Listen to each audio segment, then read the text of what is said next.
Good morning, friends. It's good to be with you again this Saturday morning. I want to start off by showing you this picture. When you look at this picture, tell me, what do you see? Do you see a younger lady or an older lady in this picture? I think this picture is such a good illustration of how we perceive our life sometimes. A lot of times we make choices and decisions by what we see around us, but that can't always be reliable because we don't always receive all the information by what we see. And I want to illustrate this by telling you two stories from the Bible. The one is from the disciples. We're picking up a story where they just witnessed Jesus being crucified and his body being placed in a tomb, and they were in utter confusion and despair and busy mourning his death and weeping about it. And they couldn't figure this one out because a week before they had witnessed Jesus on the back of a donkey coming into Jerusalem with people praising him and saying, "Hosanna, Hosanna, Hosanna." In their mind, Jesus was going to be a king that was going to come and set them free from the Roman oppression. Yet now, a week later, his body was in a tomb.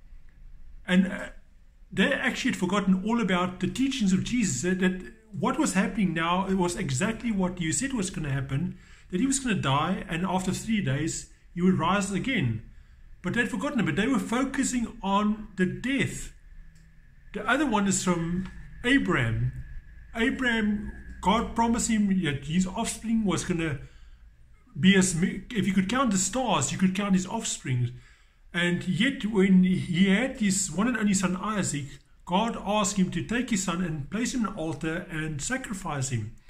And Abraham was willing to obey to the point where Isaac was on an altar, and Abraham had the knife in his hand ready to sacrifice his son. And God stopped him at that point. And Abraham knew something about God. He knew that God would fulfill his promises to him. We read in Romans 4 verse 17, talking about Abraham, that as it is written, "I have made you the father of many nations in the presence of the God in whom he believed, who gives life to the dead and calls into existence the things that do not exist."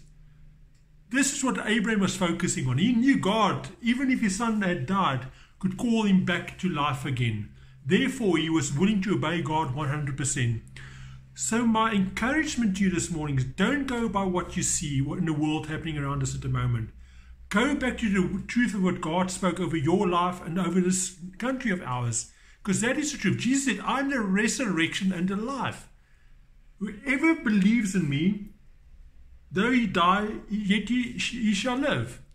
Don't go by what you see at the moment, because a lot of it is false and it's not the truth. God sees the bigger picture. We will get through these things. Whatever you're facing right now, you will get through it because God has said so. He is a resurrection and a life. He will call things into being that we can't see at the moment. Your problem is not a problem for him. Focus on him. My challenge is, draw near to him and he will draw near to you and reveal to you the truth about your life.